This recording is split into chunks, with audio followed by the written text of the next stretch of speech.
People love him already. He's got the Rhode Island twang. The long pass to Moore and a pin block from Martin. Tune in to Cam's Corner. He's going to make it here. Draws the foul for another Rhode Island and one. He's got his own podcast. It's good off the backboard and in. On a break.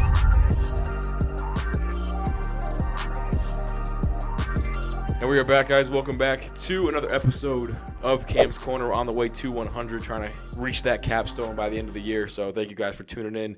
As always, we're in the 80s. Not sure what episode this is going to be yet, but we're in the 80s, so we're almost 20 away. But today, joining me, Montaner Fresilli of Rhode Island. So you're from South Kingston, right? South Kingstown. South Kingstown, Rhode Island. Put some respect on the name. Yeah, I'm a Kingston. I say Kingston, but that's just that Rhode Island accent. Exactly. Kingstown is more equipped, but former URI alum, played football at the University of Rhode Island. So glad you reached out, man. Just how's it going overall? How you been? Great, man. It's been a crazy couple months, I think. I moved away from Rhode Island, moved to Los Angeles in September. Me and my girlfriend moved in together. It's been fun. Nice. Crazy experience. But that's like what you fiend for. Right. I think growing up, you always look forward to something, I think. And this was like the next step. So I graduated, and then all I was looking forward to was, all right, September, like I'm moving. So that was like what I was looking forward to the entire time leading up to, September, 15th. Yeah. And then now it's like, all right, what am I looking up to next? You know what I mean? So I got like an internship. Yeah. All right, that internship's about to end. Now I'm like, all right, now I'm looking forward to the holidays. You know what I mean? Seeing my family, being home in Rhode Island is nice. Now it's like, all right, let me look forward to finding a new job. Yeah. And there's always something next coming up. And I think it's just working towards that every single time. Yeah, and of course, for myself, being so involved in like sports media, obviously knowing you were from football, do you have a football background growing up? Was that your main? So like, was the passion behind like being on the camera? Because we'll get into that too. You did a lot of on-camera stuff, but was it with that or was it with football? Like how did all that spark up when you were young? So football, my family's a big football family, so to speak. Yeah. My dad played. Great grandfather won a NFL championship with the Providence Steamrollers back in 1929. So yeah, he was the OG defensive end type deal. Nice. But having that, and cousin Jason played at Narragansett, cousin Max played at Shea. So just kind of having football around. My brother didn't play, but it was always on in the house. Always something that we talked about. And I got into middle school. I met this guy, John Bush. He used to play at URI. He's on the all-time team. And that kind of led me to start playing football. I went South Kingstown, started playing football freshman year. It was my first year playing ball. And then junior year got offered by URI. Obviously, hometown kid. It's a no-brainer. I didn't want to leave. Yeah. You know what I mean? I love URI. I love South Kingstown in general. I love the state. So stayed there. Ended up having a really good career, having a lot of fun. I mean, I love Rhody football. Loved everything that went on, when I was there, and of course what they're doing now. So, just really looking forward to, keep going and keep pursuing. So having that football background was good. Never had a camera background until I was in college, and I don't know, just kind of taking it step by step. So in college, when did you kind of find your on-camera presence? Because obviously football was tough with injuries and stuff like that towards the end of your career, but is that kind of where that sparked up, or you're like, I can't play now, but I kind of want to do something else along the football lines? So this is a pretty intricate story about how this all came about with being on camera. So end of junior year, I was really having a tough time with not having any sense of direction. And I had interned with Stone and with Devin Berg, who's no longer at the University of Rhode Island. He's at Providence College, actually. I interned with Learfield and started to learn the sports marketing, you know what I mean, that background, sports business. And I was like, all right, like, this is cool, but this is boring. You know what I mean? I'm not a business person. Like, I'm very creative. I'm an artist person. So I was like, all right, like, what else am I going to do?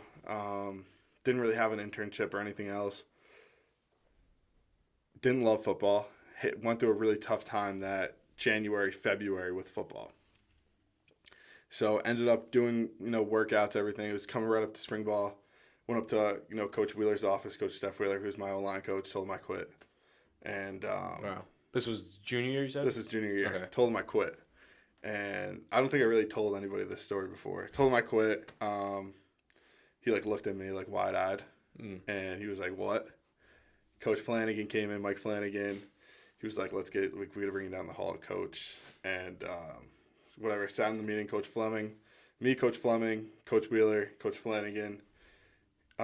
Door open. Coach Fleming did the coach thing. Was like, you're committed to this. You signed a scholarship. You have a contract. Whatever. Close the door. Dad mode comes on. And it's like, what's going on? Like, we need to work through this. Like, this isn't how you're going to go out. Like, this isn't real. Yeah. And so whatever, talk through it. April came around. I ended up having, like, the best time of my life after that meeting. Like, football-wise. Like, I was in tremendous shape. Like, best shape I ever was in my life. I was playing the best football I ever played in my life. Because I played so carefree. And I used to be so just stressed about whatever else was going on, really outside of football too. Till then, I was able to just lock in and just took everything out when I was at practice, and it was really nice to have that. Tyler Hasnet from Athletic Marketing came down. Him and there was a guy there, Matt, before him, that came up with this idea. Excuse me. And it was kind of do some player-like content, and I was really into it. I really enjoyed it. So I decided to do this thing called Fun Day Monday, not actually on a Monday, with Mo Money. And I brought on like Evan Stewart, Lorenzo Thompson, and Tone Carter. And like it was like a comedy fest. Like we just like camera turned on and we just like shot the shit for, probably 20 minutes real time, cut it down to like about a 5-minute video. And really, I don't know where it came from. I don't know if Coach Flem talked to them or like I was randomly approached for it. And that's kind of where it all took off. And, so I'm doing that throughout April, having a really good time playing spring ball, you know what I mean? Like, just doing everything right. And I was having a great time, and I was playing the best ball I ever had, like, really looking forward to the season coming up, like, competing for that, for starting roles and being in the mix, the real mix. And spring ball, the spring game, the blue and white game, pulled on a counter against Johnny Alvarado, who I don't know if you know Johnny. Mm-mm. Johnny played linebacker, URI, crazy bastard. Oh, and Alvarado, another name sounds familiar. Yep. You know what I'm talking about. He looks kind of looks like Jesus. You know what I mean? Okay, his long hair. You know what I'm talking about. He's a good dude. Pulled against him, and I ended up like destroying my shoulder. So I got surgery that off season. That's when I started interning though at ABC 6, and that's where like the love for this on camera stuff really started. And being in that environment. So really ABC 6 is where I got that true start. And like Nick Coy, Ian Steele, and everybody that was over there. Then obviously it's a lot different now. If you pay attention to the local news market, there's been a big shakeup in talent that's on air. But those two guys really got me into it, I think. So. For sure, yeah. They've been a huge help for me too. I was actually supposed to intern with them last summer. Oh. And then, so this is on my birthday. Nick texted me on my birthday. He's like, you got the internship. Just don't say anything to anybody yet. Try to get it set in stone. Mm-hmm. But he's like, you've got it. It's yours. And I'm like, oh, that's great.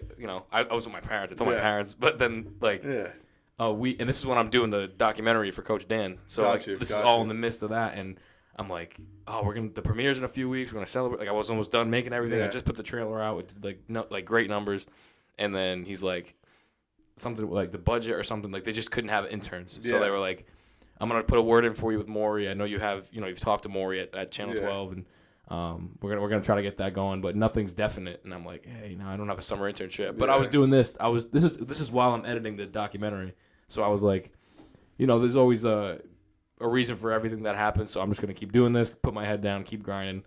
I think like 3 days after, like Maury calls me and he's like you got it, like it's yours. And then, after that, like they all came to the documentary. Ian did a thing on it for the news, and just those guys in general. I'm sure they helped you as much as they've helped me. Like just learning from them, one, and two, just making more relationships and connections. Definitely. I will say the local news market here in Rhode Island, between 6, 12, and 10, everybody there, such great people, have helped me so much tremendously. Of course. Like big shout out to, you can go down the entire list. Yeah. All of them, like great people, and they're always there to help, and like they want the people that are going to come after them to really succeed and become their true colleagues. For sure. And shout out Sam Knox. He's been huge help too. He's the man. He's like, honestly, I can call him like one of my good friends now because of how much, one, he's helped me, and two, how much we spent over the summer. Yep. Like I was with him like probably every other day at like Patriots or, wherever it was. And he was the one that really taught me everything, real. honestly. It's funny. I still I have a group chat I have one with Nick and Ian. I have one with Maury and Sam. And, like, I, like, just send shit constantly, like, crazy stuff. And it's so fun just to get the reaction and, like, just still have that kind of friendship where it's like, oh, like, I'm, like, the little baby and they're, like, kind of the two brothers looking after me type deal. And I really enjoy that relationship because, you know what I mean? When you're the young kid, you can kind of just throw anything at them and, you get the reaction. And you also look to them for so much advice. And, they've lived, even though, they might be only, in their late 20s or, Nick and Ian, the old dudes, I mean, they're in their 30s. But, they're able to give you that true advice. And it's really nice to have that, especially, being people that are from Rhode Island. And, for sure. And having that to look up to. Yeah, so with all the on-camera stuff, with, we'll get into, like, all the Munching with Mo stuff, all, like, the creative ideas that came about. Before that, like you said, your junior year, you wanted to quit, you come back, you're in the best shape of your life for football.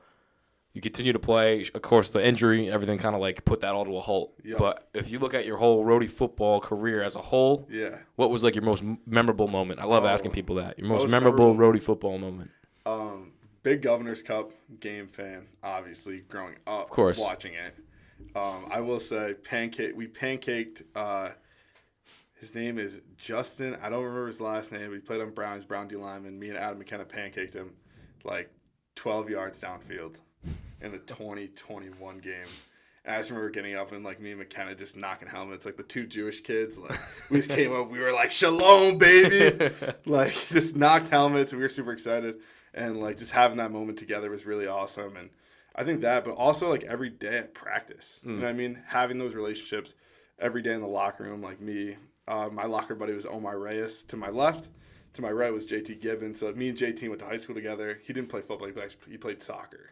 And then he played soccer at URI before switching over to football. But having those two guys next to me every day, like, that relationship's really, really tight, too. Yeah. So I think just every day going in and seeing the same two guys and, like, going in every day with the intention to get better and having something to look forward to. I think this is one thing that athletes really struggle with. Once you're done with your sport, it's like your autonomy grows to, infinity. You can do basically whatever you want with your day. I mean, there's no more schedule that you have to follow. So I think that's the biggest adjustment right now. But the one thing I miss the most is just that camaraderie, being around guys every single day with the same intention. Yeah, Kasim said the same exact thing. Like, he told me a few, like, of his first, like, memorable moments. Like, one of the first practices he came, like, it was like a blizzard. And he was like, oh, we're not practicing today. And then, of course, it's Rhode Island. You're going to practice in the snow. Of course. But, and then just the amount of locker room interactions, like, every practice, like, just like you said, like, those moments and those memories go a long way, and you always remember those things. Exactly. But, what you said about, like, life after sports, my friends Nick and Tom, I'm sure you know them, the Camella boys from Johnson, from where I'm from. They Bishop Hendricken boys. Yeah, they just ended at Stonehill. Yep. Tom entered the portal. I think Nick's done. I'm not sure if he's entering the portal, but Nick was telling me the other day. He's like, yeah, I went to the gym. Like, this was after, like, literally like a week after the season ended. Yep. He's like, I felt like a loser. Like, I didn't know what I was doing because of, like, there's no like sheet I gotta follow and work out for. It's just I'm working out for me now. It's not for football. So, I mean, I can't relate to that, but I'm sure they can relate to it as much as you can. You're not alone, Nick and Tom. Which one was it? Nick, you're not alone. I'll tell you that much. No, I mean, they're doing their thing. Tom, like, a couple days ago, just went in the portal, so wishing him luck. He's been putting in work. He had a really good year this year at running back for Stonehill. That's great. Yeah. But, yeah, going off just the timeline of events and everything that's happened for you. Yeah. So my junior year was your senior year. Correct. That's when I saw more of, like, the Munching with Mo and all the, like, more creative ideas really come to Go Roadie. So just talk about those ideas and how they get for sure. So it all started. So after I did that whole Fun Day Monday idea, got to the summer, and then I started to. I did PT for a while. Like, my intention was to not get surgery on my shoulder, do PT. Do my internship, work out with the team.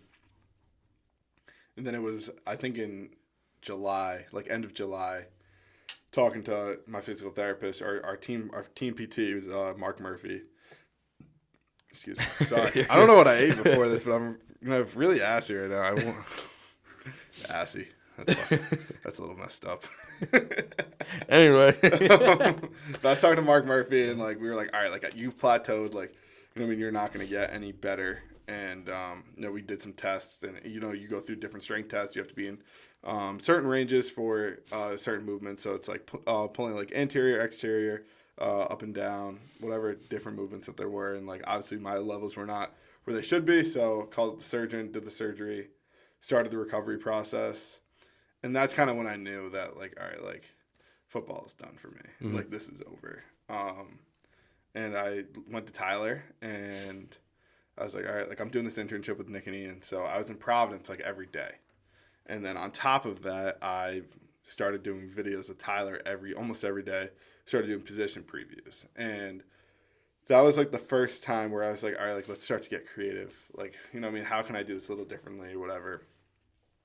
So I saw what Shane would do with, the written ones that were on Go Roadie, and I was like, how can I kind of take this and make it better or whatever? So I took that, was able to put it onto a video platform, kind of changed the interview a little bit about, not only about training camp and about the season, but about the individual players. And I always tried to pick, a vet and a new guy for each position. And, try to really trip up the new guys in the sense of, like, what's it like me out here with, like, a grown-ass man next to you? Yeah. And really start to, get them stumped, get them really thinking, like, oh, like, here I am, like, I'm, like, this little baby, and I'm playing in a big pond now. And like, comfortable in front of the camera, too, because exactly. they got to get used to that. Exactly. You know what I mean? You're always going to be looked at, especially that's one thing that not a lot of people get to see every day is that you're always being looked at. Like, when you go to practice, there's going to be 1,000 faces on the sideline that you don't notice or that you don't recognize or who they are. Like, you don't even know. So that's, like, one big thing is, like, you don't know who's watching and getting them very comfortable in front of cameras, getting them comfortable talking to other people. Like,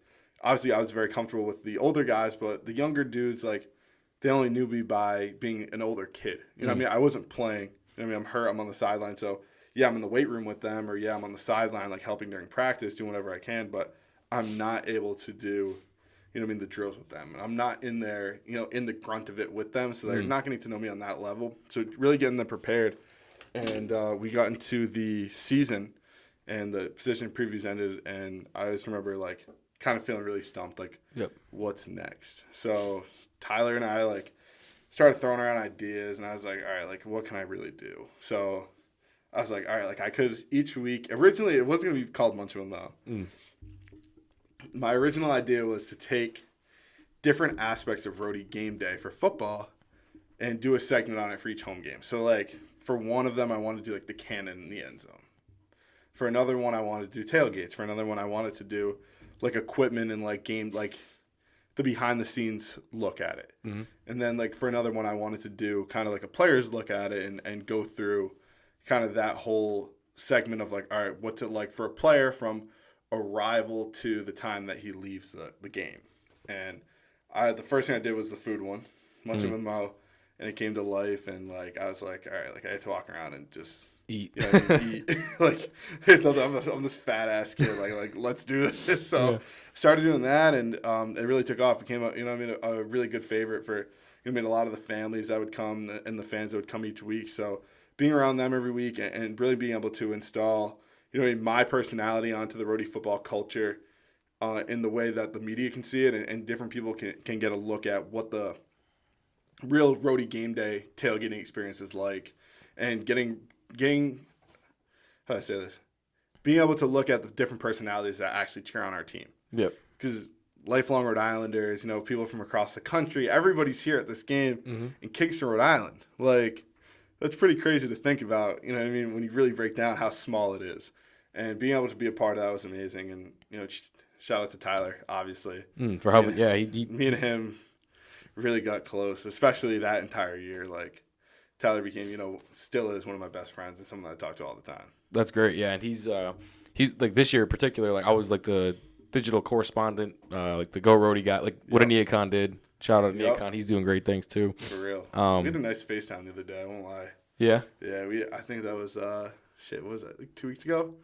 2.5 weeks ago or so, me and him had like a 3-hour like FaceTime call. That's great. And that too, like, he always goes back to, like, his roots and, like, how he started up. Like, those connections will always live with him, and I love that because that's what I try to do with everyone that I meet too. For sure. So when I started doing football, like, I did the packages, like, with the cigar and stuff, but it wasn't like legit on, like, a bigger, like, bigger platform. Because you do it every Saturday. You did during the fall.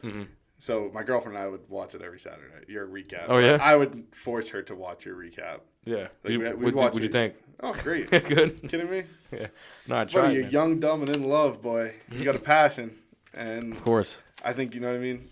You're doing it without really any direction. Like, It's all just you're me. doing it for yourself. Mm. And, like, when you're doing something for yourself, that's how you know that you really love it. And the fact that, you know what I mean, being in college and that you're doing it, like, really, there's nobody forcing you to do this. There's no deadline. There's nothing. Just you. Mm-hmm. Like, you're, like, kind of, like, creating, like, this whole, like, fake deadline in your head. Yeah. Like, all right, I have to do this, whatever, get it out.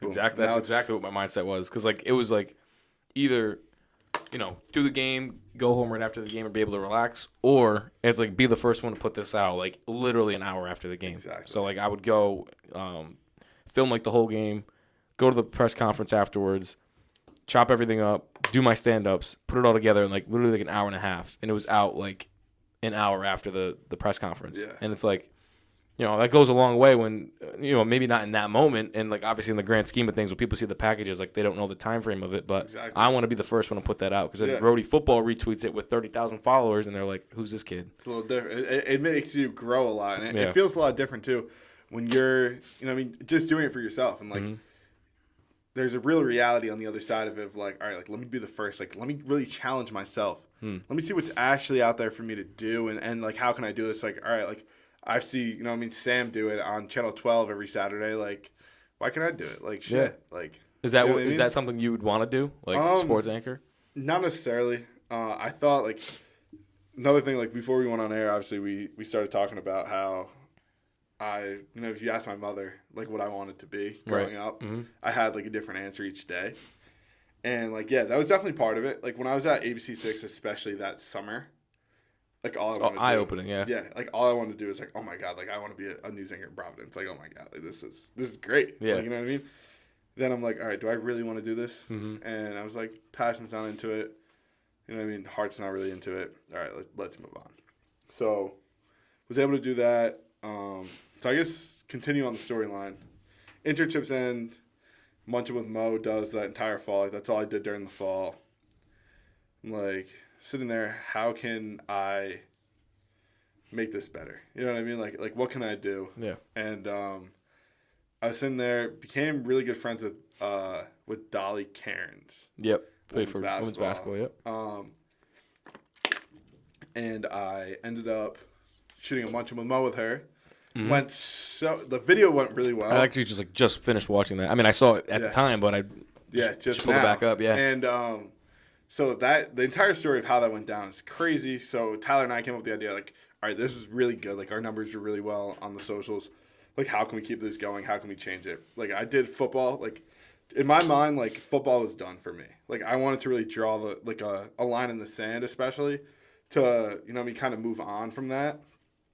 So I was like, they got, you know what I mean, enough publicity. Like, I did a lot of things with them. Like, let me now bring my platform to other teams, and especially, like, women's teams, like, giving them the platform to be able to speak, do whatever they want to do, and especially, like, when it came to Munch with Mo and talk about what they want to talk about and really be able to tell their stories, I think was really important for me, especially with Dolly and especially Trinity, too. Trinity and I's episode of Munch with Mo was top-notch. I love that one, too. But the whole Dolly thing came about.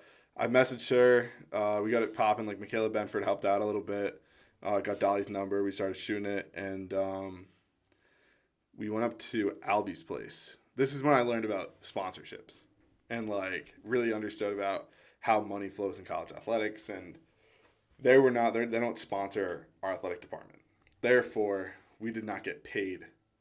Or we did not get a comped meal. Like, they don't sponsor us. Therefore, we could not get money from the school to buy it, the food.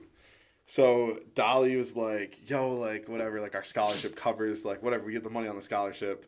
Dolly puts the card down. I was like, holy shit, like, I never want this to happen again. And, like, we put out the video, and then we caught a lot of heat for basically giving airtime to a restaurant that doesn't sponsor our school, which is cool, fine, like, I get that part. And we started working with partnerships, and you know, we were able to go to a bunch of different restaurants, and it was really amazing. And especially with, like, with Coach Tammy, too, that was the last one that I did. We went to Tavern in the Square in EG, and, like, that kind of capped it all off. That was last summer. But, yeah, that time frame of really December on was, like, all, like, creative brainstorming. Me and Tyler, just like whatever was out there, how can we do this? What different things can we pull together? And like we can tell stories for hours. Like I'm a perfectionist when it comes to being like on the camera. For sure. Yeah. So Tyler hated that because I would hold Tyler there till like let me do it again. Let me do it again. Like 9:30. I remember one time we walked out of the Ryan Center on like a Tuesday night at like 11 p.m.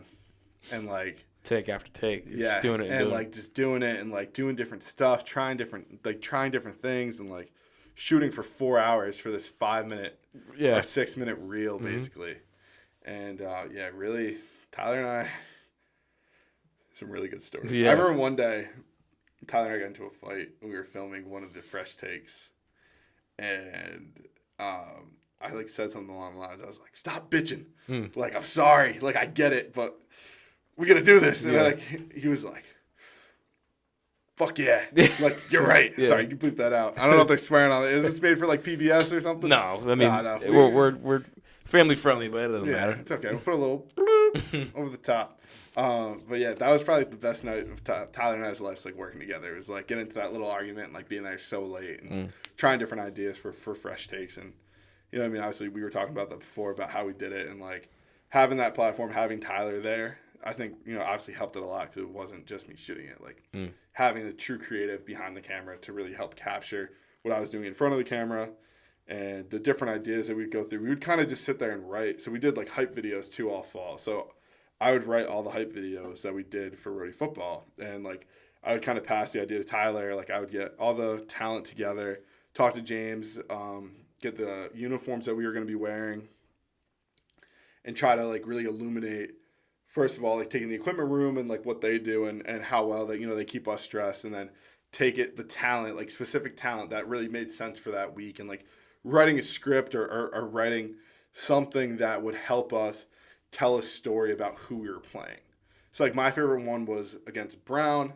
We wore the Keene Blue uniforms, and I thought that was like the perfect representation because it was me, it was Matt Thomas and Malachi Burby, two kids not from Rhode Island, came to Rhode Island and embraced what it meant to be a Rhode Island Ram, like tough kids, and kind of putting them out there, talking about, you know, we're you know what I mean, the state agriculture school, like we're on the farmland, we're by the shore. Brown is, you know what I mean, the preppy kid school up in the city, you know what I mean, 24 miles I think our school is apart, and like being able to create and curate something that felt so special, and filming it on the water and filming it on our Bay campus, and you know what I mean, being on the rocks and having like different shots from Providence, and you know, I mean, this is one state and we're the state university, but really if you think about it, like, you know what I mean, I kind of fence off Providence, like that's Brown's area and we're the rest of it, and I mean, every single time we play, it's really the bragging right for that state and who's going to capture outside of their territory. Yeah, those ideas, like, again, going back to the creativity side, that I mean, obviously each one is different, but it's all you at the end of the day coming up with all these things. Exactly. So senior year, you know, you look at all that stuff as a whole. Yeah. Like, what's your mindset? What's your mind? What are you thinking at that time where you're like, I got all this stuff. Like, where do I want to go with that? Yeah. So I was able to, or very lucky enough, I took a comm class with this lady, Jen Danielson, who I ended up TAing for and helping out for a while. And she used to be a producer at SNL. She was a CEO, or not CEO, a president of Above Average. Like, she was a producer on Mean Girls, like, really creative, like, person. So I was around her a lot, and, like, she kind of got me intrigued in film and, like, really kind of instilled the passion in me about it, or this love for it that I never really imagined. I was like, all right, like, I can get paid to be creative. Like, that's really cool.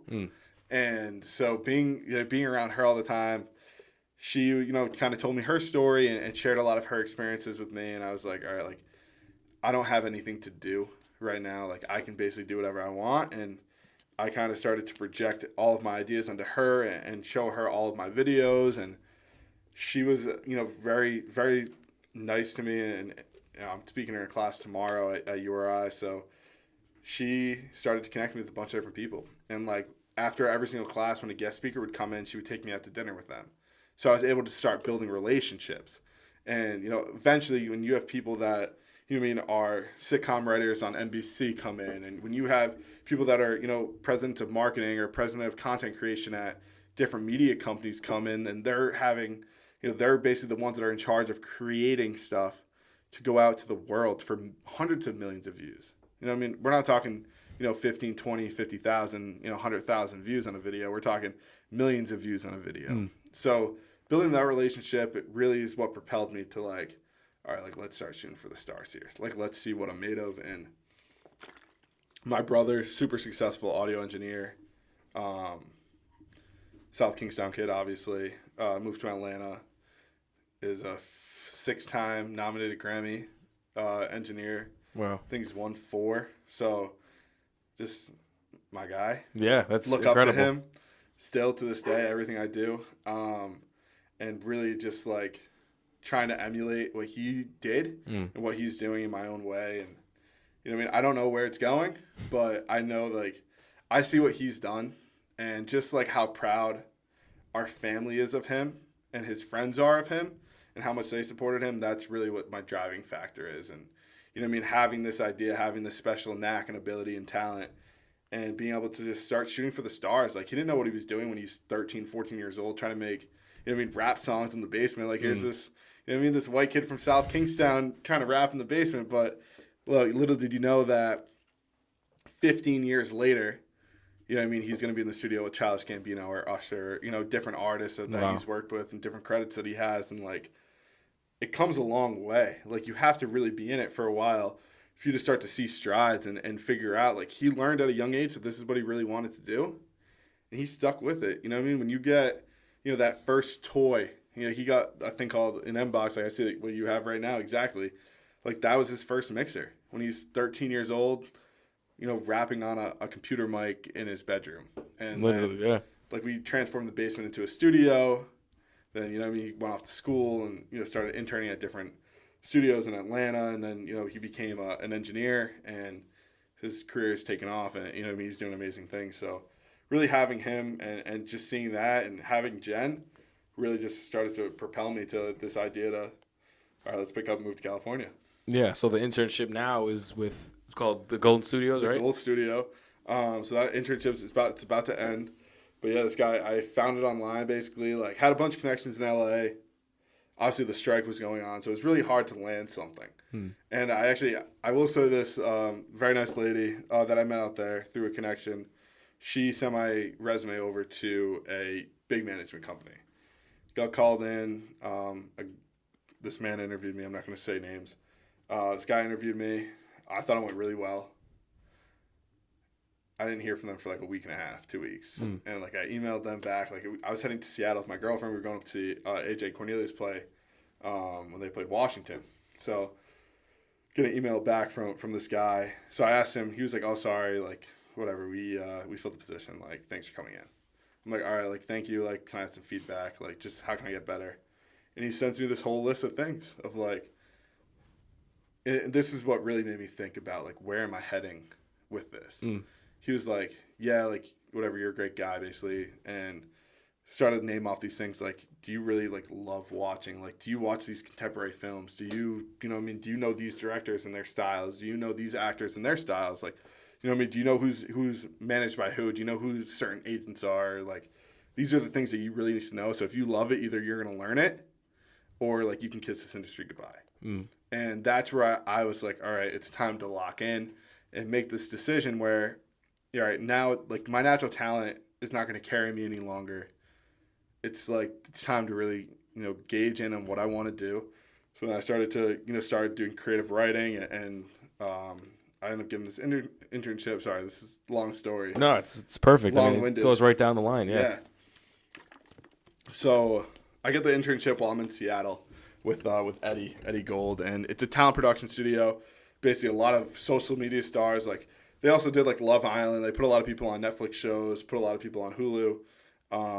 But I work on some talent exec, so my entire job is cold outreach to people. So cold outreach to different TikTok, YouTube, Instagram stars, and trying to make them get them brand deals, and then also grow their platform. So if they're just on TikTok, but say they have 1,500 TikTok followers, and maybe they only have 5,000 Instagram followers.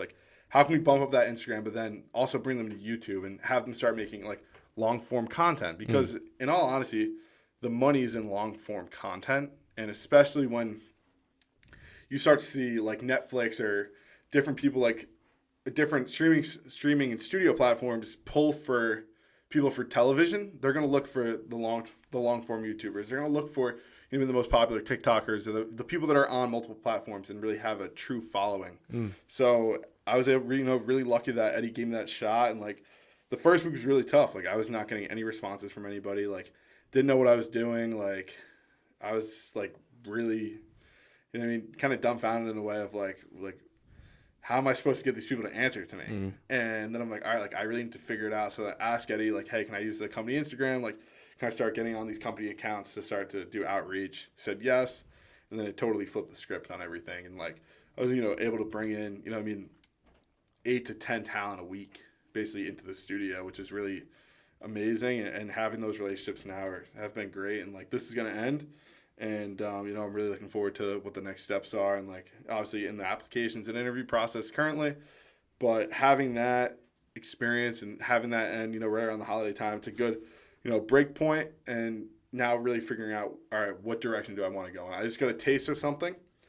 And so, comedy and social media, where do I want to head next? So obviously really love comedy. Didn't really like the social media part, but obviously it's a part of our world today, especially. So now it's going to be, how do I keep on propelling this forward? How am I able to use this love for comedy now to start to work in more of traditional media when it comes to like television and film? So that's the path that I'm on right now. It's a long one, I will say, and like I'm still learning. So this is something I love to do. Like me and my girlfriend are out there currently, and she does a great job, and she's loving it, and we're really just trying to figure it out day by day, and we're in it together. And I think that's the one thing that we have came to an agreement to, is that we're doing this together and we're taking it step by step, and like, we're here to follow our passions, our dreams, whatever it may be. So yeah, just seeing that now, obviously still love college athletics. Don't want that to ever leave me. Hopefully one day I'm able to circle back around and work in the college athletic field and be around football again.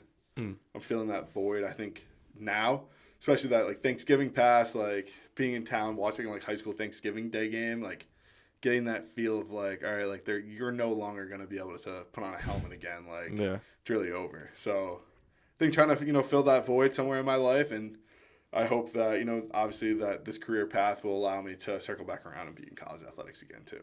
Do you ever see yourself being, so right now it's kind of like the behind the scenes stuff.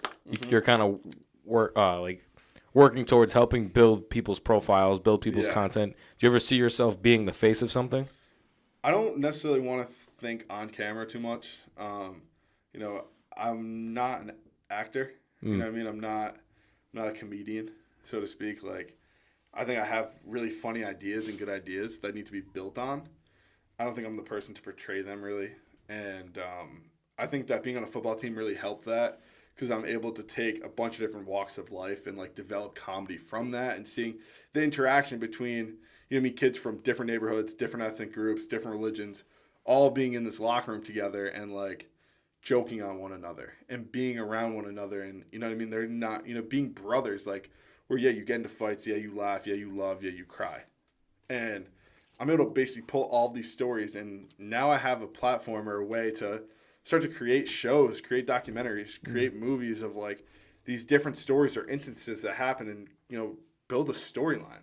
I think it's really interesting. It's going to be awesome just going forward, and obviously continuing to write ideas. And big thing right now is like titles and log lines for me. So not really too much into script writing yet, and like slowly more short form script writing compared to anything else. But I love putting down ideas. Just like, what is the purpose of this show? What will it be about?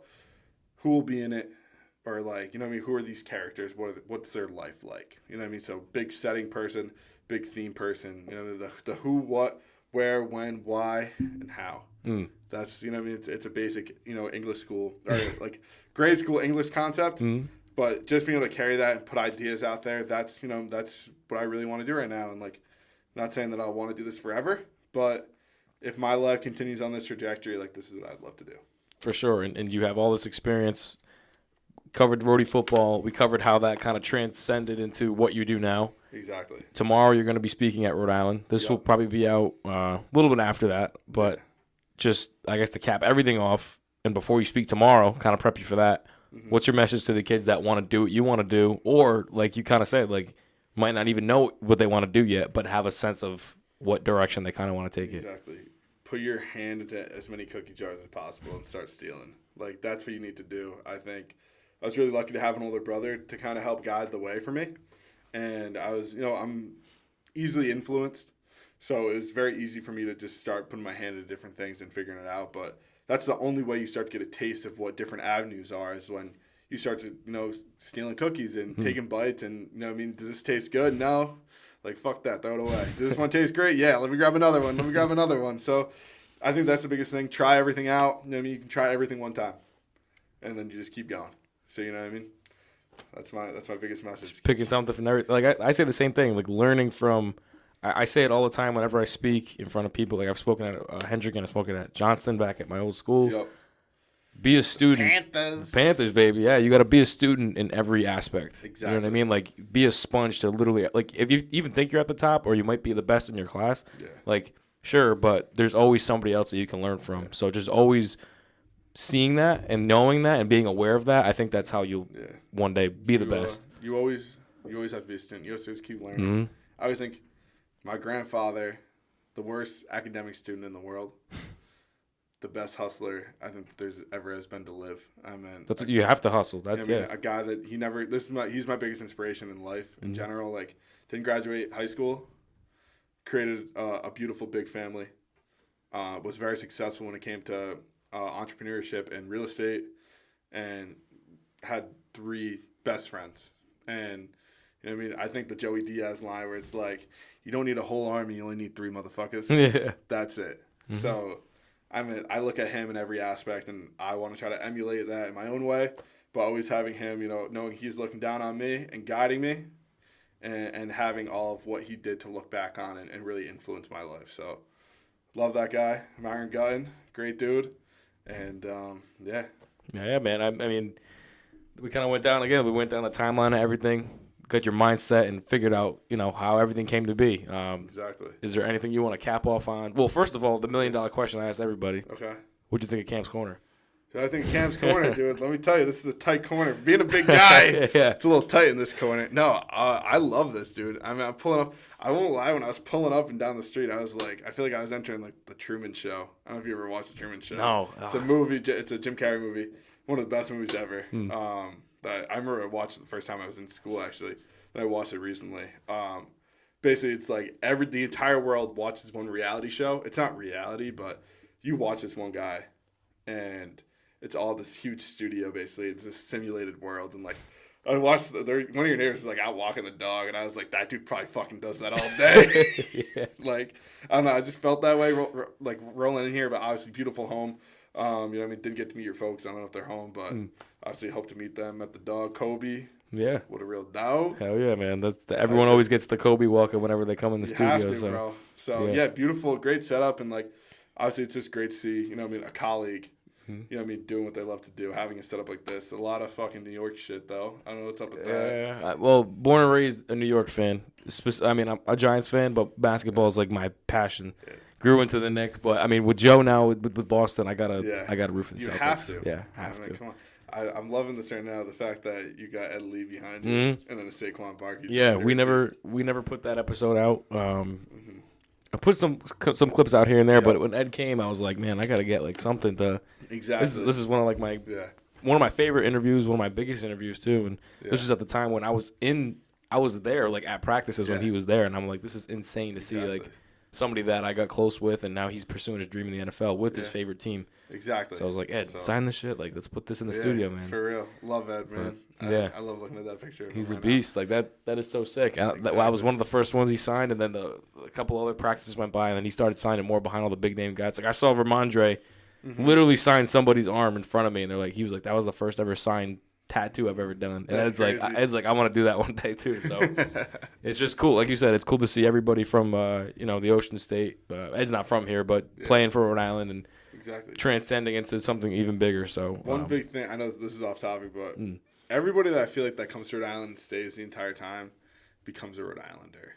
Yeah, even if you're not from here, like in their own breath, you're embraced into the family of the smallest state in the country. Like, it's amazing to see like the love that you grow for like Narragansett and South Kingstown, being Rhode Island and Newport especially too, like those 3 towns in general, and being like a Rhode Island student, like it really that culminates into like the true experience. Yeah. And like you become a real Rhode Islander. For sure. From experience. And I embrace Johnston, J-Town. I'll embrace that. J-Town. Wherever I'm at in my life, wherever I'm at in my career, I'll always wear Johnston on my sleeve and you have to pay homage again to Coach Dan, who did so much for me. I honestly mention him probably every day of my life because that's the backbone of why I'm Cam, and why I'm doing this and doing everything at the roadie broadcast or whatever it is. Like he's the reason, of course, with my family as well, why I do what I do. So exactly. And when somebody passes away, like I always, this is definitely a certain way to look at it, but like somebody passes away, their soul, comes up and is still on this earth, and what I believe in, like a piece of them comes to you, and it's a little light that's inside of you now, and now they are a part of you. They're with you every single day, and they're kind of like that internal voice that you can talk to whenever you want. So it's important to have that. Obviously, it's so sad to lose somebody that you love, but to know that they're always with you, and to know that little piece of them is inside of you to guide you. Mm-hmm. And, it's very special. And, I hope you have great conversations, with Coach Dan in your heart and in your mind. And, it's going to bring you to a great place one day. Always, yeah. I know he's always watching the path, watching the process and the journey. Have to. Montaner, I appreciate you hopping on. Hey. This has been dope. Well, yes, sir. Amazing. Yeah, guys, just keep tuning into Cam's Corner. We got a lot of episodes on the way. Montaner's got a lot of big things coming. So Montaner Fresilli on all socials. Also, right? I'm Montaner Fresilli on Instagram. That's a big one right now. The big one that's trying to pop off. Yeah. Keep the Instagram rolling. Yep. But besides that, I don't know. I'm a big meme guy on Twitter. That's it. Yeah. So don't get that and transfer portal shit. Yeah. I love looking at transfer portal shit. Yeah. But yeah, I'm Montaner Fresilli, baby. Yeah, let's run that up. Shout out Cam's Corner. Thank you for having me on, Cam. Really appreciate this. Anytime, Montaner. And like I said, keep tuning into Cam's Corner. We'll see you guys in the next episode. On a break.